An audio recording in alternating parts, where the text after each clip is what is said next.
Moi, je suis venue pour parler français aujourd'hui. Je vais tout dire, même si ça peut ne pas être apprécié après, mais c'est pas grave.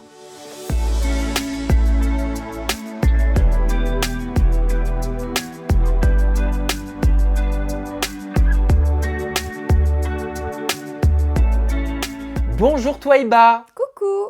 ça fait trop plaisir de te voir. Ça fait plaisir également. En dehors de la house, Oui, enfin, on pourra parler. ça fait bizarre de Oui. se voir en dehors, mais c'est très agréable. C'est vrai. Bon, Twaïba, tu es une candidate qui a participé à la télé-réalité événement de l'application OO. Cette Mhm. télé-réalité s'appelle We Are Open. C'est une house incroyable qui est en plein cœur de Paris. Bref, tu as vécu quand même 4 semaines très intenses sur lesquelles on va revenir. On va revenir aussi sur ton histoire de vie, parce que tu m'as fait des premières confidences lors du tout premier prime de tous les enjeux. C'est ça. C'était il y a quelques semaines maintenant et on va pouvoir creuser ensemble. Et on va revenir sur ton portrait et sur une aventure à laquelle tu as participé, Oui, Les Princes de l'amour, oui. qui est passé C'est un peu ça. inaperçu. Oui, tout à fait, parce que je suis pas restée longtemps. Je suis restée que 2 jours. Je suis partie par moi-même au bout de 2 jours. Alors, c'était Les Princes de l'amour saison 9. Tout à Les fait. Princes et les Princesses de l'amour. Saison dans laquelle il y avait Dylan Thierry, il y avait Ilan, il y avait qui encore? Isabeau, Léna, Yoli, puis les autres, je saurais pas te dire. Ah oui, Anthony Alcaraz, il me semble. Il s'appelle. Exact. Oui, Et donc, voilà. tu étais prétendante Exactement. dans cette saison. Et tu étais venue pour qui? Pour Dylan Thierry, Pour Dylan Thierry. c'est ça. Ok. C'est toi qui avais choisi Dylan Thierry? Alors, oui et non, si tu veux que je te raconte toute Je l'histoire. veux. Alors, Dylan, je le connaissais déjà d'avant. On s'est échangé quelques messages et tout. On s'est vu 1 ou 2 fois. Donc, je le connaissais déjà. Mais pour les princes et princesses de l'amour, moi, j'étais toujours contre la télé-réalité. Je voulais jamais le faire. On m'a proposé de faire plein de choses et j'ai toujours dit non. J'étais en couple quand j'ai fait l'émission aussi. Donc, mon ex de l'époque, il voulait toujours faire de la télé, etc. Et comme j'avais les contacts, on n'était pas en couple à ce moment-là, quand il m'a dit qu'il voulait faire de la télé. On était meilleurs potes, si je peux dire ça comme ça. Et Bon, vous étiez sex friend, quoi. oui, si tu préfères. Allons à l'essentiel. Oui. Et du coup, il m'a toujours dit qu'il voulait faire de la télé. Et comme j'avais les contacts, je lui ai passé. Et au moment où il commençait à passer les castings, moi, je commençais à m'attacher à lui. Et je lui ai dit. Et il m'a dit qu'il ne voulait pas me perdre parce que je suis une personne incroyable, qu'il voulait pas il voulait pas se mettre avec moi pour ne pas me perdre par la suite. Et il m'a fait comprendre qu'il voulait vraiment faire de la télé, qu'il ne voudrait rien lâcher. Et c'est lui qui t'a dit va dans Les Princes de l'amour. Tu seras quelque part un petit peu l'appât qui me permettra d'intégrer cette émission. Alors justement, on est partis en vacances et ils l'ont contacté pour intégrer la villa. Et moi, à ce moment-là, j'étais un petit peu jalouse. J'ai pas froid aux yeux, donc je vais le dire. J'étais très jalouse et je lui ai dit, non, tu y vas pas. Il m'a dit, tu sais ce qu'on va faire, on va leur dire que qu'on n'est pas en couple, qu'on se connaît pas. Tu fais ton casting de ton côté, je finis mon casting de mon côté, on y va tous les deux en tant que prétendants. Et quand on arrive à la house, on fait notre petite histoire en mode de prétendants qui sont tombés amoureux l'un de l'autre. Ah, il avait tout prévu. Ouais. Ok. Et donc toi, tu partais pour Dylan Thierry. Moi, je partais pour Ilan. Quand on m'a dit qu'il allait avoir Dylan, etc., moi, j'avais un petit peu peur parce que mon ex, il savait que je connaissais un petit peu Dylan. Donc, je ne pouvais pas dire que je voulais venir pour Dylan. Du coup, j'ai choisi Ilan. Et quand je suis arrivée à l'hôtel avant d'intégrer la villa, ça s'est su que je connaissais Dylan, je ne sais pas par quel moyen. Et du coup, ils m'ont changé de prince à la dernière minute. Sans te demander ton avis. Oui, Sympa. oui, ils m'ont dit finalement, tu vas venir pour Dylan. Donc, j'ai intégré la villa pour Dylan. Mais alors, concrètement, qu'est-ce qui s'était passé avec Dylan? Parce que tu me dis, on s'était vu 2-3 fois, Oui. mais moi, je souhaite la vérité. La vérité, rien que de la vérité. Alors, je l'ai vu, il était sur Paris, il m'a proposé de se voir, etc. On s'est vu. C'était dans l'appartement de l'un de ses potes, mais il s'est rien passé de fou parce qu'il y avait son pote. Et je sais pas, moi j'avais un petit blocage quelque part, je sais pas pourquoi. Pourquoi?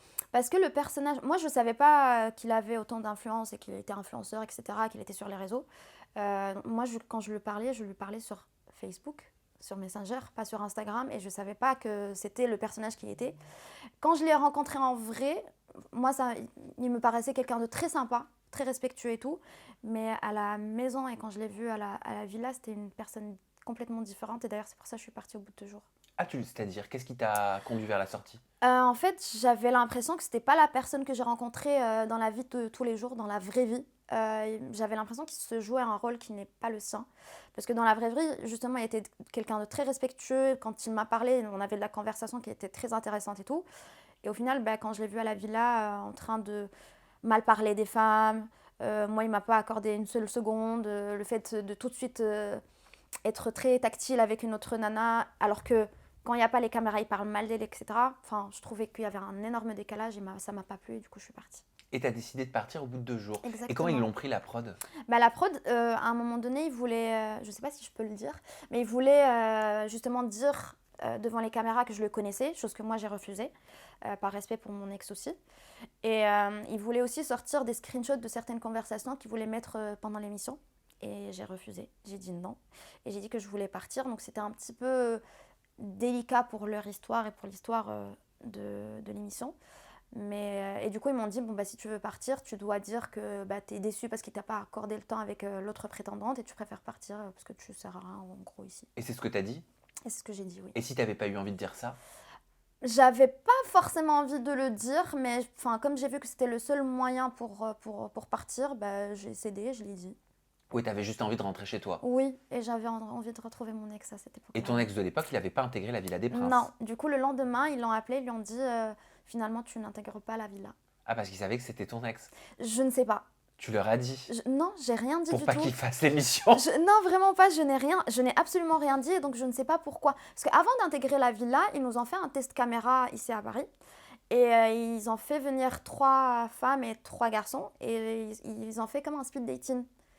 Et moi, à un moment donné, ils me présentent justement la personne avec qui j'étais. Et on devait faire comme si on ne se connaissait pas. Mais ça se voyait qu'il y avait quelque chose entre nous deux. Donc je Ok. pense qu'ils l'ont vu quand il y avait les tests caméra. Alors, je te parlais, moi, de OO, donc l'émission, la télé-réalité à laquelle tu as participé. Donc, ça Oui. s'appelle We Are Open. C'est diffusé sur l'application OO. Et dans ton portrait, on apprend que tu es une hackeuse dans l'âme et dans la vie professionnelle. Qu'est-ce que ça Oui. signifie? Alors, dans la vie professionnelle, je travaille dans une entreprise qui fait de la sécurité informatique. On fournit de la maintenance pour les équipements réseau, tout ce qui est switch, router, firewall. Je travaille aussi pour une marketplace qui est basée sur la blockchain, où on peut acheter et vendre n'importe quel produit et quel service grâce à la crypto-monnaie. Et le côté hackeuse, je l'ai eu avec. J'ai commencé à la voir quand j'étais en couple avec quelqu'un. C'était une relation à longue distance. Il habitait à la frontière suisse. Et pendant 5 ans, il m'a fait passer par la folle et il m'a fait passer par la parano. Du coup, à la fin de cette relation, j'avais besoin des réponses à mes propres questions. Parce qu'à chaque fois, je lui posais les questions et je cherchais à savoir, il me faisait passer pour la folle. Et du coup, j'ai hacké son compte Messenger et Instagram. Et j'ai vu les choses par mes propres yeux. Comment on hack un compte Instagram? Bah ça, j'ai des astuces que je pourrais pas divulguer. Oui, mais grosso modo, Je ne pourrais vraiment pas dire pour des raisons légales. d'accord. Je pourrais pas dire. Mais je me doute que tu n'avais pas le mot de passe. Non. Ça fait peur, cette histoire. Non, ça fait pas peur. Quand on est droit, quand on est droit et quand on est sincère et tout, on n'a pas à avoir peur. Ah bah lui, il avait de quoi. Oui. Et toi aussi en même temps.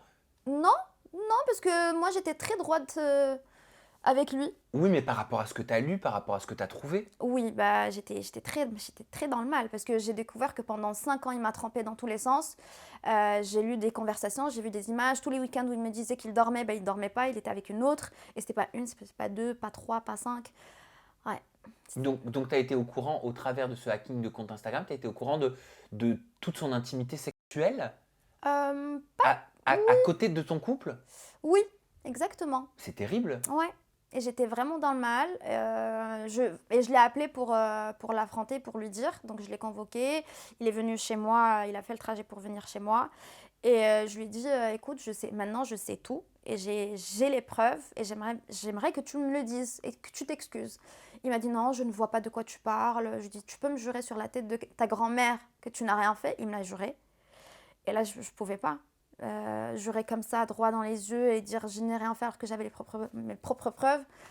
C'était un petit peu compliqué et c'est là où je me suis effondrée. Je lui ai sorti les preuves. Je lui ai dit bon, bah voilà, maintenant je suis au courant de certaines personnes, je suis au courant de tout ce que tu as fait et tout. Et là, il savait plus quoi dire. Il a admis. Non, il l'a pas admis, mais il était là en mode silence radieux. En fait, il ne doutait pas que tu avais des éléments Ouais, factuels, exactement. concrets. Il t'a demandé comment tu les avais eus? Oui, je lui ai dit. Je lui ai Ok. dit que j'ai hacké son Messenger, je lui ai dit que j'ai hacké son compte Instagram, je lui ai tout dit. Et alors, c'est difficile hein, d'obtenir ton cœur à toi, parce que tu dis dans ton portrait de We Are Open, il va falloir plus qu'un physique Oui, pour me conquérir. Donc, si tu n'as pas peur, essaie. On n'a rien à perdre et peut-être tout à gagner. tout à fait. Ça veut dire quoi? Ça veut dire que quand tu rencontres des hommes, tu as l'impression qu'ils sont à tes côtés parce que physique uniquement? Oui, parce que tous mes ex, ils étaient tous fiers de m'avoir avec eux, chose qui est bien. Ils m'affichaient sur les réseaux sociaux, etc. Ils étaient fiers. Mais après, au bout d'un moment, ils partent. Et après, ils reviennent, ils me disent oui, mais j'arrive pas à trouver une plus belle que toi, j'arrive pas à trouver une personne comme toi. Mais finalement, ils restent pas, donc ils repartent encore. Et j'ai plus envie de ça en fait. Moi, si tu veux me connaître, si tu veux être avec moi, c'est pour ma personnalité et pas que pour mon physique. Et moi, pareil, de mon côté, je ne cherche pas juste quelqu'un qui est beau, qui n'a rien dans le crâne ou qui n'a pas un cœur pur. Moi, je cherche vraiment quelqu'un qui va m'aimer pour la personne que je suis, qui va être entier avec moi. Hmm. Ta dernière relation, elle date de quand? 1 an et 8 mois, je crois. Ah, ça fait 1 an et 8 mois que tu es célibataire? Ouais. Tu le vis comment? Alors là, aujourd'hui, bien. Mais avant, c'est vrai que c'était très, très difficile. Et donc, c'était quoi? We Are Open sur OO, c'était une opportunité pour toi de rencontrer des personnes différentes que tu n'aurais peut-être pas rencontrées dans la vie de tous les jours? Alors, We Are Open, c'était déjà une aventure que je voulais faire pour me sortir de ma zone de confort déjà. Parce que moi, je suis très pudique. Vraiment très, très pudique. Je ne me vois pas embrasser quelqu'un ou voir quelqu'un s'embrasser, etc. devant moi. Alors qu'on ne le pense pas quand on me voit et voit ma manière de m'habiller. Mais je suis très réservée et très pudique, donc c'était déjà pour me sortir de ma zone de confort et aussi pour rencontrer des personnes justement qui vont m'apprécier pour ma personnalité. Parce que si je vais dans ce genre d'aventure, bah, j'expose la personne que je suis, pas juste les photos qu'il y a sur les réseaux sociaux, etc. Donc j'estime que les personnes, ils vont vraiment me découvrir et s'ils viennent, c'est vraiment pour moi. C'est joli, toi, Iba. Je te remercie. Tu sais ce que ça veut dire? De quoi? Ça a une signification? Twaïba? Oui, Ouais. oui, oui. Ça veut dire petit repentissement. Voilà, ça vient de Taouba. Et Taouba, ça veut dire quand quelqu'un fait une erreur, il revient vers le bon Dieu voilà, pour s'excuser.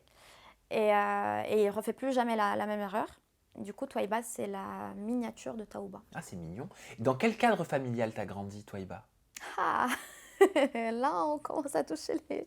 Au Maroc, hein? Ouais, j'ai grandi au Maroc, dans une famille très réservée, très pudique, très dans la religion. Musulmane? Oui, musulmane et très carré.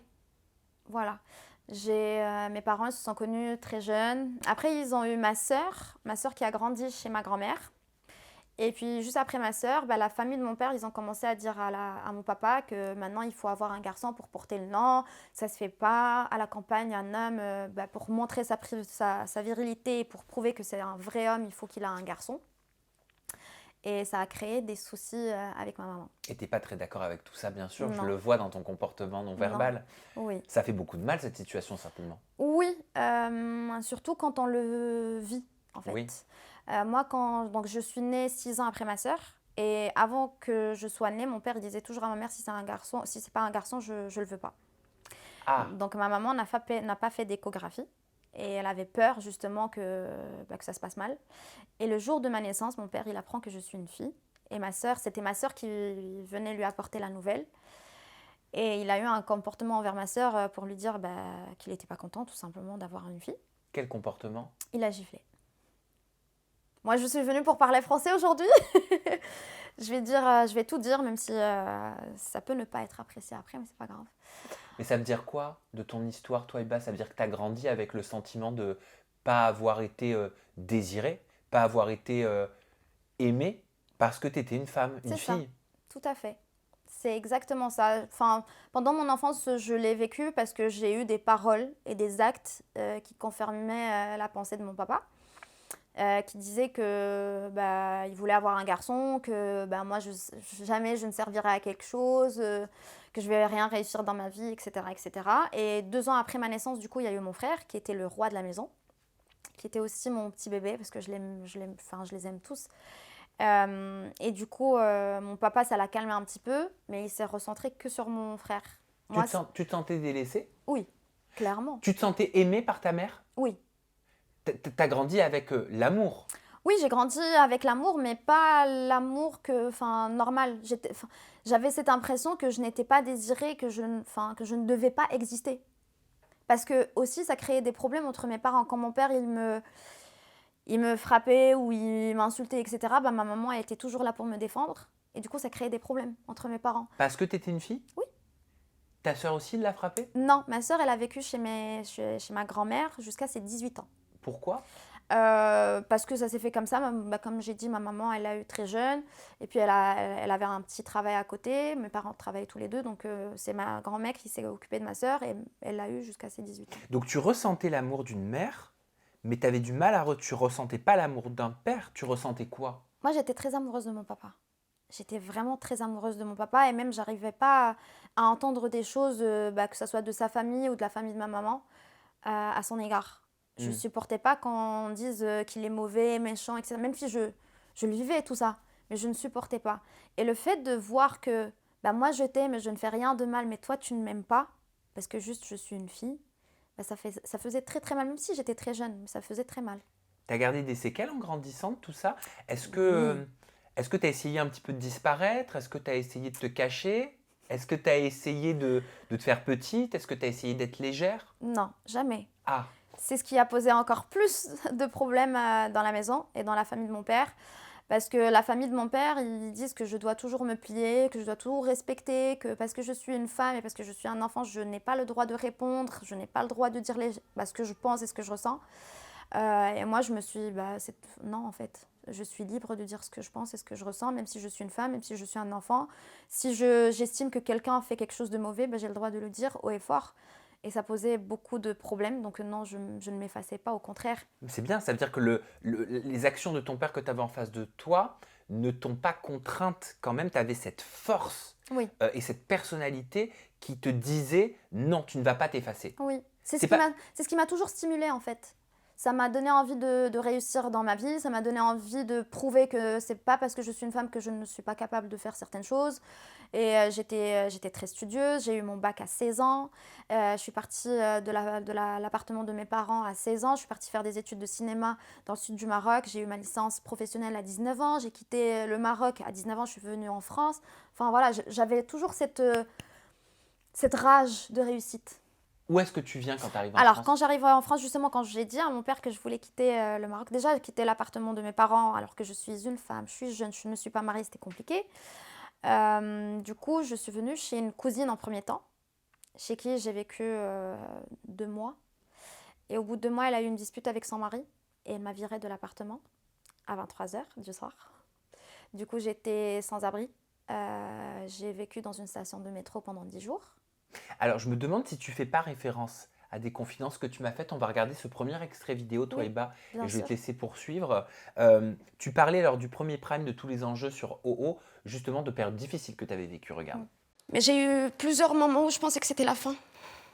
C'est-à-dire, Je pensais que c'était la fin.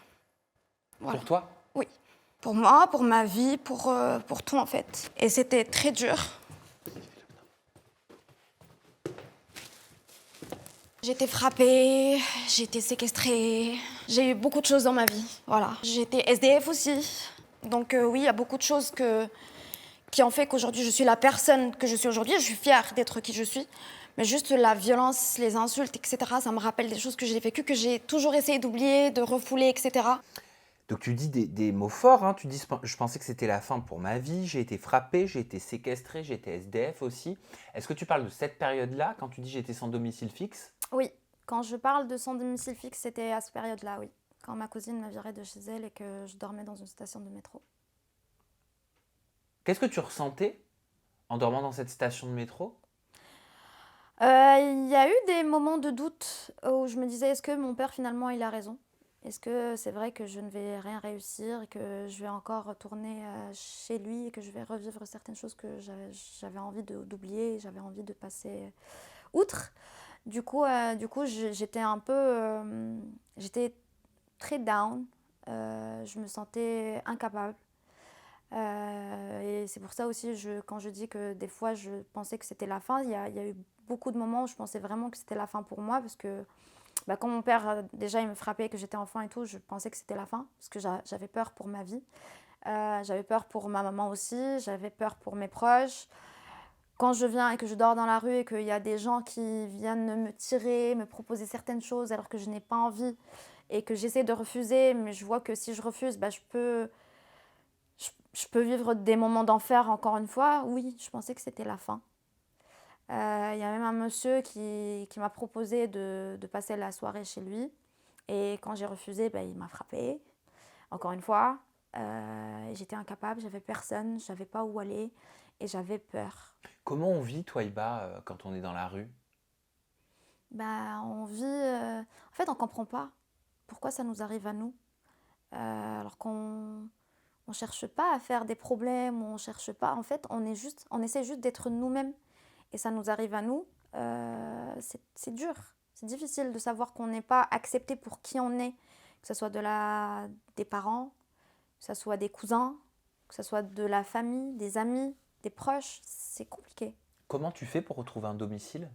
Alors, je pars chez des amis à ma maman, à Beauvais. Puis après, ma maman, elle fait des appels à mon cousin. Et mon cousin accepte de m'héberger du coup, sachant qu'il a vécu pendant des années chez nous. Il était nourri, blanchi chez nous. Pour nous, c'était comme un grand frère. Donc il accepte de m'héberger, mais il pose la condition que je sois la Cendrillon de la maison. Donc que je fasse à manger, que je fasse le ménage, que je m'occupe des enfants, sachant que j'avais des études à faire. J'accepte, parce que j'avais pas le choix. Et j'intègre la maison de mon cousin. Et encore une fois, je vois que bah, y a des problèmes parce que je m'habille de la manière dont j'ai envie de m'habiller. Il dit bah, écoute, il faut que tu cherches un autre toit, sinon tu trouveras tes affaires dans la rue. Pourquoi? Quel problème elles avaient, tes affaires, tes vêtements? Bah, il n'était pas d'accord avec ma manière de s'habiller. Bah, c'est-à-dire?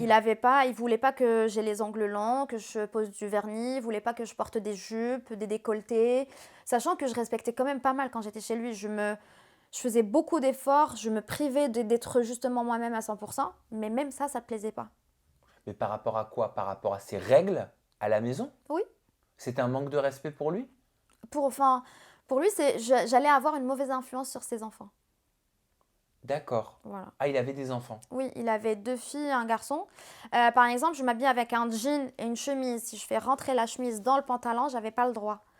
Je dois sortir la chemise et la faire descendre sur mon pantalon parce que sinon on voit mes fesses. Alors, sachant que je n'ai pas de cul, enfin, voilà, je pense que ça se voit. Et pour lui, non, c'était too much.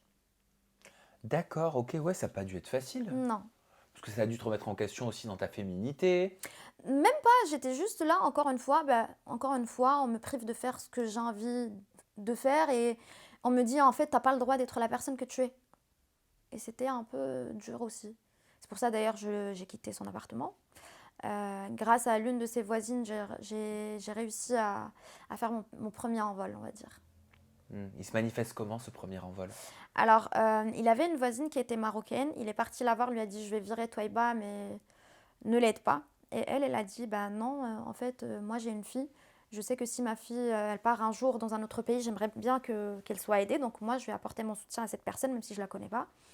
Et elle m'a trouvé une colocation avec une mamie. Donc j'étais en colocation avec une mamie pendant 3 ans. Une mamie française qui m'a aimée pour qui j'étais, qui a toujours essayé de me pousser vers l'avant. Aujourd'hui, elle n'est plus là. Mais je sais qu'elle a contribué au fait que je suis libre aujourd'hui. Tu l'as aimé aussi? Oui, oui, oui, oui. Je l'ai beaucoup aimé. C'était... J'ai eu beaucoup de chance d'avoir pas mal d'anges gardiens. Et elle fait partie de mes anges gardiens, oui. C'est-à-dire qu'elle t'a offert une écoute, elle t'a offert une porte que tu ne trouvais pas au sein de ta propre famille parfois. C'est ça. C'était une inconnue. Mais elle a appris à me connaître, elle a appris à m'aimer pour qui j'étais.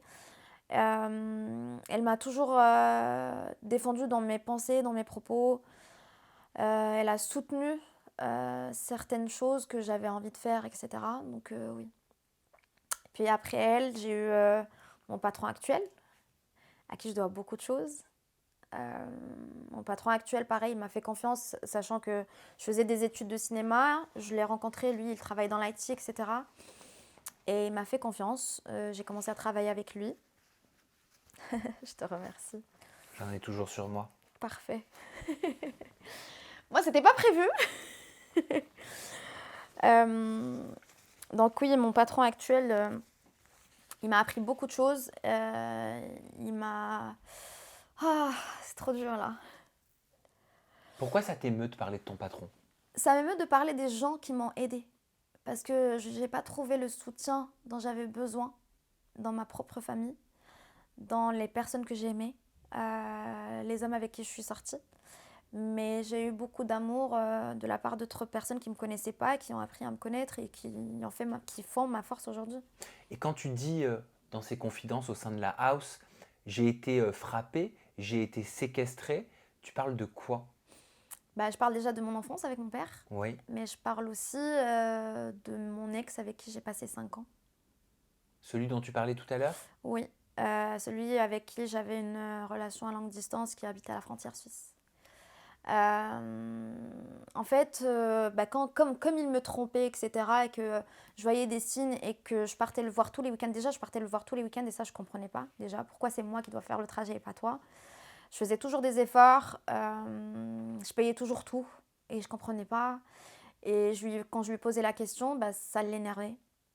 Quand je demandais certaines choses, certaines explications par rapport à certains comportements, ça, il n'aimait pas.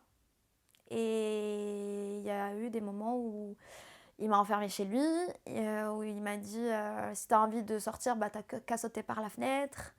Où il m'a frappée, où il m'a renversé des céréales à la gueule, des bols, etc. Enfin, Pourquoi il t'enfermait?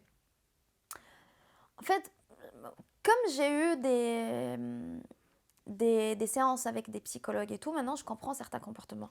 Je sais que s'il a fait certaines choses, ou même mon père ou n'importe quelle personne que j'ai eue dans ma vie, s'ils ont fait certains comportements, c'est parce qu'eux-mêmes, ils ont vécu certaines choses. Je pense qu'il a vécu certaines choses, lui aussi, et c'est pour ça qu'il a eu certains comportements. Alors ça ne l'excuse pas. Bah oui, parce que ce qu'on a vécu, est-ce que ça justifie les actions qu'on commet? Non, la preuve est là. Moi, c'est pas parce que j'ai vécu de la violence que je vais refaire ça. C'est pas parce que j'ai vécu certaines choses que je vais les refaire ou je vais les tolérer. Donc non, c'est pas une excuse, mais ça peut expliquer certaines choses. Je te propose d'avancer en regardant ensemble une autre vidéo. C'est un extrait cette fois-ci de ton départ. Oui. Qui de Twiba ou de Jeff quitte l'expérience We Are Open ce soir? Qui vous avez décidé d'éliminer? Oh non, c'est une dinguerie. Ah, putain. Twiba.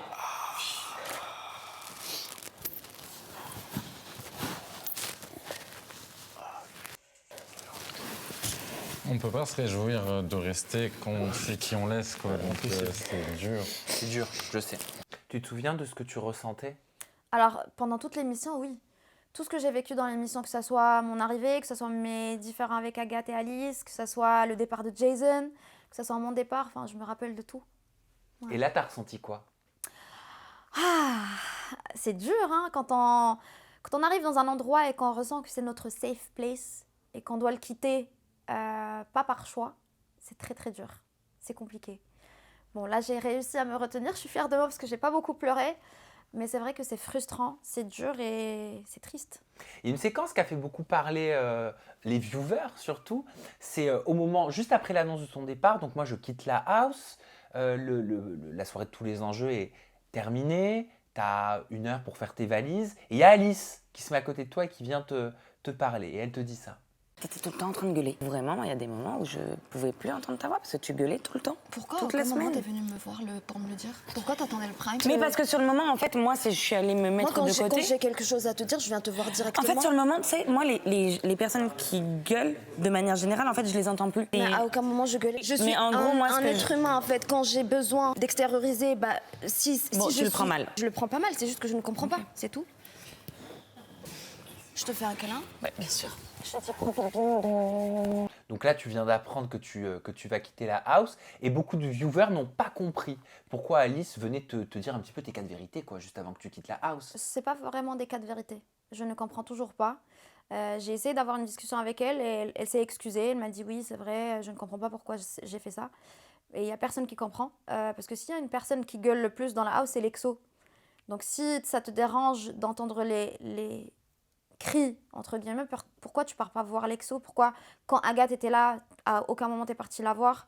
Et moi, t'attends mon prime, au moment où je dois partir, pour me dire ça. C'est que finalement, je me pose des questions sur sa sincérité avec moi. C'est-à-dire, qu'est-ce que ça signifie comme comportement pour toi? Bah, pour moi, ça signifie que cette personne, elle est pas entièrement blanche. Je dis pas qu'elle est mauvaise ou méchante, mais elle est pas entièrement sincère. C'était quoi? T'as l'impression que c'était pour te voler la vedette? Oui, oui, je pense qu'elle attendait son moment et que bah, là, elle a trouvé une petite porte et s'est dit pourquoi pas. C'est comme ça que je le prends. Et tu l'as pris comme ça sur le moment aussi? Oui, c'est pour ça aussi, je suis pas rentrée dans son jeu, je suis restée calme. Je dis, bah écoute, je ne comprends pas, ok, bon, je te fais un câlin, bisous, au revoir. Parce que je ne suis pas là pour faire des séquences de disputes, etc.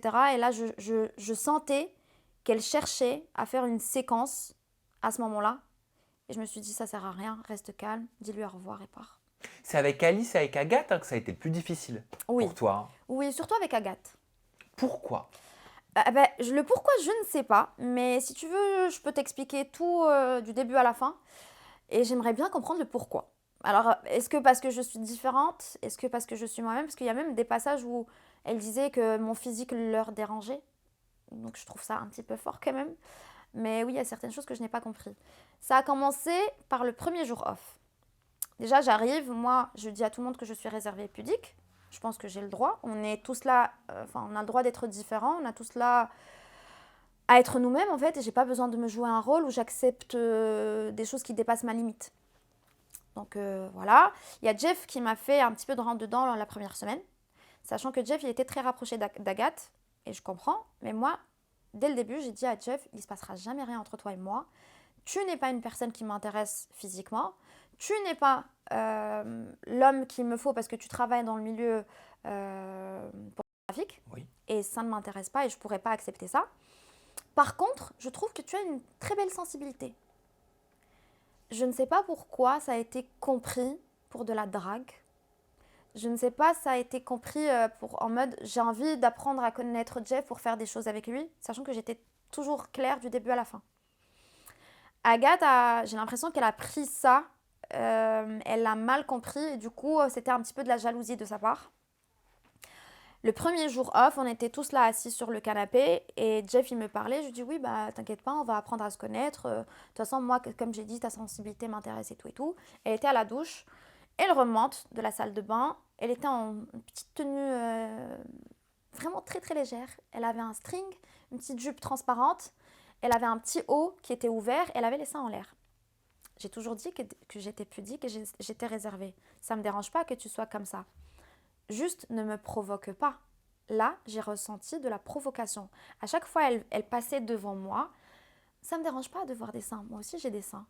Mais en fait, ce qui me dérangeait, c'est plus les regards des autres sur elle comme objet et comme corps. Ça me dérange. Et je n'ai rien dit. J'étais assise sur le canapé. Puis il y a Jason qui arrive avec un petit short pyjama, très, très léger, mais on voyait rien du tout. Et Agathe lui dit, par contre, Jason, là, ça me dérange, je vois ta bite. Je me retourne gentiment, je lui dis, mais Agathe, là, tu peux pas dire à une personne, je vois ta bite, alors que toi-même, t'es pas assez couverte. Elle m'a dit, elle se lève, elle part dans la cuisine. En revenant dans la cuisine, elle dit, bon, bah, Jeff, Toiba l'a dit, elle veut voir des bites ce soir. J'avais la même réaction. J'étais en mode, ok. Et elle part dans la chambre et elle claque la porte. Moi, Elle a gentiment, peut-être mal compris. je ne sais pas. Elle a cru que tu avais dit l'inverse de ce que tu pensais. Mais vraiment pas. Pourtant, c'est clair. J'ai dit, tu peux pas te permettre de dire que on voit sa bite, sachant qu'il était en pyjama, alors que toi, t'es presque nu. T'as juste un string, un petit haut ouvert transparent. Puis elle cuisinait fesses nues aussi avec Oui, Jeff. Hein. Oui, et moi, ça me dérangeait pas. Du moment où je ne suis pas dans la pièce et tu fais pas ça pour me provoquer, ça me dérange pas. Tu fais ce que tu veux. Justement, on est dans une app qui s'appelle We Are Open. Ça veut dire qu'on s'accepte comme on est et on accepte les autres. Moi, j'accepte. Du moment où tu viens pas dans mon intimité à moi, ça me dérange pas. Il y avait des gens qui faisaient l'amour, qui baisaient. Je vais pas dire excusez-moi, moi je suis pudique, réservée, sortez de la chambre. Non, en fait. Du moment où c'est pas. Sous tes yeux? Oui, du moment où c'est pas. Enfin, du moment où c'est pas pour me provoquer, pour. parce que je suis pudique, bah justement parce que tu es pudique, je fais ça pour te déranger, il n'y a pas de problème. Tu Mais il fais y ce que avait tu une veux. love room pourtant. Oui, mais ça faisait l'amour un petit peu partout, dans la cuisine, sur le canapé, Dans la dans les chambres. cuisine. Oui, il y a eu des moments où oui. Et tu voyais? Bah justement, moi, à chaque fois, je rentrais dans ma chambre et je m'enfermais dans ma chambre ou je restais un petit peu loin pour pas voir tout ça. D'accord. Ah oui. Oui. Ok. Voilà. Hop, pardon, c'était le manche à balai. Voilà. Et du coup, pour finir l'histoire avec Agathe, donc elle se lève, elle part dans la chambre et tout. Moi, je toque avant de rentrer, parce que je suis polie. Je dis, Agathe, est-ce que tu as quelque chose contre moi? Viens, on en parle. Elle me dit, sors de ma chambre, je vais attendre les caméras pour te parler. Moi, je n'ai pas envie de te parler maintenant, je vais attendre les caméras. Moi, je l'ai un petit peu mal pris. Oui, parce que le live commence à 16h. Le lendemain à 16h. Mais moi, je l'ai un peu mal pris dans le sens où, en fait, on n'a pas besoin de caméras. Certes, pour les viewers, oui, mais on n'a pas besoin d'attendre qu'il y a le live pour dire les choses. Si tu as quelque chose contre moi, viens me voir, on en parle, on en discute. En fait, moi, j'étais là-bas en mode, je suis moi-même comme dans la vraie vie. Et pour moi, c'était la vraie vie. C'était pas une émission de télé où on doit attendre les caméras pour faire les actions. Enfin, moi, j'étais comme ça. Et du coup, je l'ai mal pris quand elle m'a dit, on attend les caméras. Donc, je sors de la chambre et là, je vois, elle se lève, elle me dit, dégage, et commence à me crier dessus. Et à m'insulter, à dire des mots, à claquer un petit peu les portes et tout ça. Et moi, ça m'a rappelé certaines choses que j'ai vécues, que je n'avais pas envie de revoir ou de revivre. Et puis, au bout d'un moment, elle vient et elle me fait comme ça, tu dégages ou je t'en mets une. Et heureusement, il y avait Jeff entre nous. Et à partir de ce moment-là, j'ai commencé à avoir peur de cette personne. D'ailleurs, je l'ai dit à la production, j'ai dit, cette personne me fait peur. Dans le sens où elle voulait me frapper pour rien du tout. Parce que j'estime que c'est pas quelque chose qui mérite tout ça. Et je l'ai mal vécu. Donc à chaque fois qu'elle était à côté, en fait, j'avais peur et du coup, je mettais un petit peu de distance entre elle et moi. Quand elle me parlait, j'évitais de lui parler parce que j'avais peur que je dise quelque chose, qu'elle le prenne mal et que ça parte un petit peu dans tous les sens. Parce qu'elle, je crois qu'elle était convaincue quelque part que tu tramais quelque chose dans son dos, c'est ça? Pendant les moments où vous aviez votre téléphone portable, je crois, je ne sais pas si vous aviez droit à votre téléphone portable, peut-être une demi-heure par jour, quelque chose comme ça. Je lui ai posé la question en interview en toute intimité, elle était sur ce même canapé. Regarde, découvre les images. Ok. Ce qui s'est passé, c'est que, bon, chose qu'on n'était pas... Enfin, en fait, moi, j'avais pas le réseau social X à ce moment-là, je ne l'ai jamais eu. Et en fait, j'ai reçu donc, des messages. Donc, en fait, on n'avait pas le droit d'y aller de nous-mêmes sur les réseaux sociaux pour pas se faire influencer, tout ça. Mais j'ai reçu des messages de proches qui m'ont dit, du coup, Twaïba a fait des sondages sur ses réseaux en disant des choses méchantes sur moi et en demandant pour mon élimination et tout ça. Et en plus, là, récemment, on m'a dit que vu qu'elle est dans la sécurité informatique, il y avait moyen qu'elle ait fait des robots qui auraient pu voter à sa place. Parce que je trouvais ça quand même fou qu'elle ait, je crois, 70% de On part vote. sur du complotisme. Ben non, après, je pensais que c'était peut-être... Mais en fait, c'est possible, je sais pas. Je te laisse réagir. Alors, si j'ai envie de faire quelque chose pour cette personne, déjà, je commencerai par hacker son téléphone. Je ne l'ai pas fait, d'accord? Commencer à dire que j'ai fait des choses dans son dos, ça c'est faux. On en avait certainement accès à nos téléphones pendant 30 minutes par jour, justement pour le pro et pour la famille, pas pour les réseaux sociaux. Ce qu'elle ne sait pas, c'est que la prod avait accès à mon téléphone. Ils avaient le code de mon téléphone.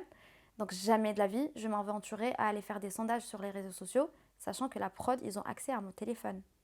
Donc ce qu'il dit, c'est complètement fou. Et elle avait dit qu'elle avait un screenshot, donc moi j'aimerais bien savoir, il est où le screenshot? Pourquoi jusqu'à aujourd'hui il n'est pas sorti?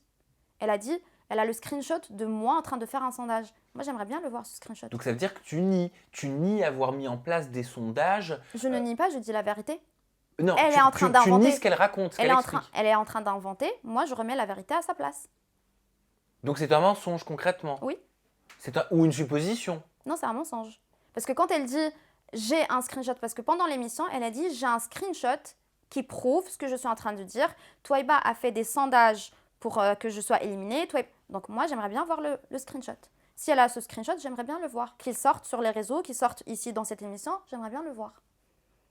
Parce que ça allait mieux par la suite entre vous, j'ai rêvé. Ça n'allait pas mieux, ça s'est apaisé, mais ça n'allait pas mieux. Elle me faisait toujours peur, elle me fait toujours peur. D'ailleurs, je pense que ça s'est vu quand elle a fait son comeback avec Jason, dernièrement, à la house. J'étais à la fois contente de voir Jason mais à la fois effrayée de la voir en face de moi. Parce que vraiment, cette personne me fait peur. C'est fort comme mot. Après, c'est vrai que vous êtes, vu de l'extérieur, complètement différentes. Vous n'avez rien à voir. Mais je pense qu'on a justement beaucoup de choses à voir, mais enfin, on a vécu certaines choses, enfin, je pense, on a vécu certaines choses qui sont un petit peu similaires.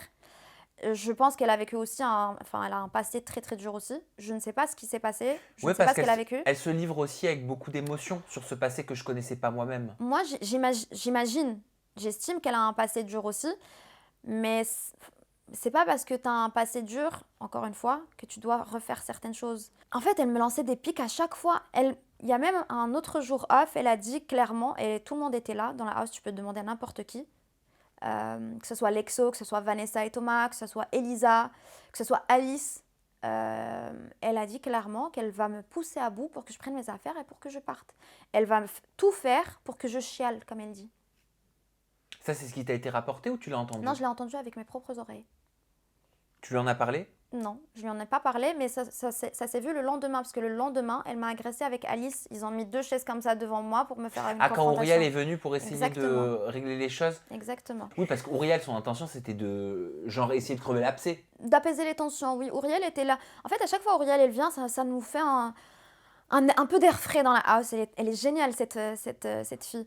Et elle a juste essayé d'apaiser les tensions parce qu'elle voyait qu'on se parlait plus, que limite ça faisait 2 clans et moi j'aime pas du tout ça. Donc elle était là pour apaiser les tensions. Mais tout de suite, les tensions remontaient encore plus fortes et plus intenses parce que les deux se sont mis sur mon dos pour m'accabler des choses qui ne sont pas vraies. Disons que tu avais des petits soucis et elles avaient des soucis mutuellement avec toi, les deux. Donc, je suis pas sûre que de mettre les deux face à toi fut la meilleure des idées d'Auriel, mais je crois qu'elle le sait. Mais Auriel, elle a pas mis les deux devant moi. Elle a dit, je pense que ça serait mieux qu'on en parle, sachant que 10 minutes avant, Alice est venue me voir, elle m'a dit je t'aime vraiment beaucoup, t'es une très belle personne, quand il n'y avait pas Agathe dans la house. Elle m'a dit t'es vraiment une belle personne, etc. Et puis quand il y a eu Agathe qui est revenue de son activité, elle a complètement changé de comportement et de personnage. Et en fait, Auriel a demandé à Agathe et moi-même qu'on puisse un petit peu discuter et parler, mais Alice a pris une chaise et l'a mis à côté d'Agathe et elle a dit bah, moi je soutiens ma copine et je viens devant toi pour régler mes comptes aussi. Je dis ok, il n'y a pas de souci, si tu as quelque chose à me dire, je l'entends. Elle a commencé à parler de Virgile, sachant que dès le début, j'ai dit j'adore la personnalité, mais c'est pas mon style de mec. S'il fallait se passer quelque chose, elle était là, pas là pendant 3 fois à la house. Si je voulais faire quelque chose, je pouvais. Sachant que je suis pas une moche, si je commence à faire des jeux de séduction avec quelqu'un, il va me rentrer dans mon jeu. À aucun moment, j'ai essayé de faire ce jeu de séduction. À aucun moment, moi j'étais très claire dans mes propos. Et d'ailleurs, je suis partie la voir Alice une fois. Il y a la séquence dans l'application. Je lui ai dit, écoute, j'ai dit que j'apprécie Virgile, j'apprécie sa personnalité. J'ai l'impression qu'on a la même vision du couple. Mais t'inquiète pas, il ne se passera rien. Parce qu'il ne m'intéresse pas physiquement. Et en plus de ça, moi j'ai beaucoup de respect. Du moment où je sais qu'il y a 2 personnes qui sont en flirt ensemble, je ne vais pas me mettre à jouer sur ce terrain. Bilan de cette aventure, tu as passé 4 semaines quand même dans cette house de We Are Open. Oui. Alors, bilan intense, magique. J'ai adoré tous les moments. Même dans les moments durs, j'ai vu beaucoup d'amour de la part des autres personnes et de la part de la production qui était vraiment très bienveillante envers nous. Donc oui, moi comme je l'ai dit plusieurs fois, c'est mon safe place. Et si on me rappelle, j'y retournerai mais en courant. Mais sachant que j'étais toujours contre la télé-réalité. Là, c'était une expérience de fou. C'est bien. Ça veut dire que malgré les difficultés que tu as passées au sein de cette aventure, tu en tires du positif. Oui, en fait, tu as certainement dû apprendre aussi sur toi, sur la vie en communauté. Oui.